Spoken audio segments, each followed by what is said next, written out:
नमस्कार, मैं हूं अंकुर और आप देख रहे हैं सत्यहिंदी.com। सत्य हिंदी की खबरें शुरू करें उससे पहले आपको ये बता दें कि सत्य हिंदी का ऐप आ चुका है। उसको डाउनलोड करने के लिए आपको इस वीडियो के डिस्क्रिप्शन में जाना होगा, वहां से आप ऐप डाउनलोड कर सकते हैं। ऐप को आप गूगल प्ले स्टोर से भी डाउनलोड कर सकते हैं।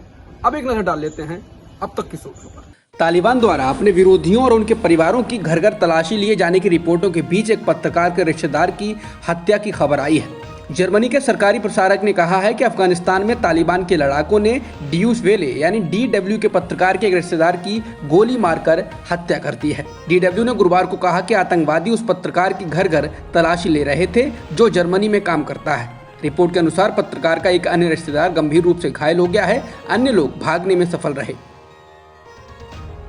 संयुक्त राष्ट्र की एक रिपोर्ट के अनुसार तालिबान ने नेटो सेनाओं और अफगान सरकार के साथ काम कर चुके लोगों की तलाश शुरू कर दी है। वो घर घर जाकर तलाशी ले रहे हैं और परिवारों को धमका रहे हैं। बता दें, ये रिपोर्ट ऐसे समय आई है जब तालिबान बार बार कह रहा है कि वो किसी से भी बदला नहीं लेने वाला है।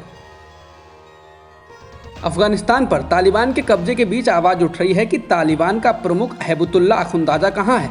इसको लेकर विदेशी इंटेलिजेंस एजेंसी ने इनपुट दिए हैं और कहा है कि तालिबान प्रमुख अखुंदाजा पाकिस्तानी सेना की हिरासत में हो सकता है। बता दें, उसको पिछले 6 महीनों से तालिबान के किसी सीनियर नेता ने नहीं देखा है, ऐसी रिपोर्ट्स हैं।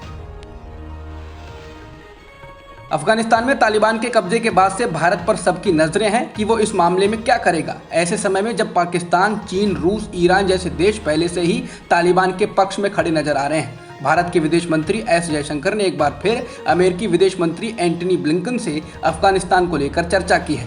ब्लिंकन ने ट्वीट कर कहा कि उन्होंने भारत के विदेश मंत्री से अफगानिस्तान को लेकर फोन पर बात की है और आपसी तालमेल को जारी रखने पर सहमति जताई है। बता दें, इससे पहले दोनों नेताओं ने सोमवार को भी इसी मुद्दे पर बात की थी। सोनिया गांधी आज विपक्षी दलों के नेताओं के साथ बैठक कर रही हैं, लेकिन मिली सूचना के अनुसार बैठक से समाजवादी पार्टी ने दूरी बनाई है। इसके अलावा बहुजन समाज पार्टी भी नहीं पहुंची है और ऐसा कहा जा रहा है कि आम आदमी पार्टी को न्योता नहीं दिया गया। बता दें, पिछले 1 महीने से विपक्ष एकजुट होने की कोशिश कर रहा है, चाहे ममता बनर्जी का दिल्ली में आकर नेताओं से मिलना हो या मानसून सत्र के दौरान राहुल गांधी के कई बार विपक्ष के साथ बैठक करना हो। किसान आंदोलन के बीच अब RSS से जुड़ा भारतीय किसान संघ भी MSP की मांग करते हुए 8 सितंबर को देश में धरना प्रदर्शन करने वाला है। RSS से जुड़े इस संगठन का कहना है कि कृषि उपज को उचित भाव नहीं मिलने से किसान कर्जदार हो रहे हैं।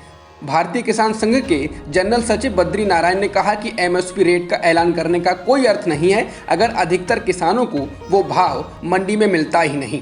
बहुत से किसान अपनी उपज की कीमत तक नहीं निकाल पाते हैं। उन्होंने कहा कि वो सरकार को इस महीने तक का समय दे रहे हैं। अगर सरकार कोई कार्रवाई नहीं करती है, कोई जवाब नहीं देती है, तो हम देश के स्तर पर धरना करने जा रहे हैं।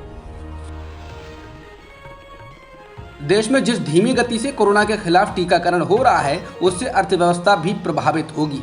फिच समूह की इंडिया रेटिंग्स ने टीकाकरण की रफ्तार कम होने की वजह से भारत का GDP अनुमान घटा दिया है। इसने कहा है कि GDP वृद्धि दर 2021-22 में 9.6% नहीं बल्कि अब 9.4% ही रहने की संभावना है।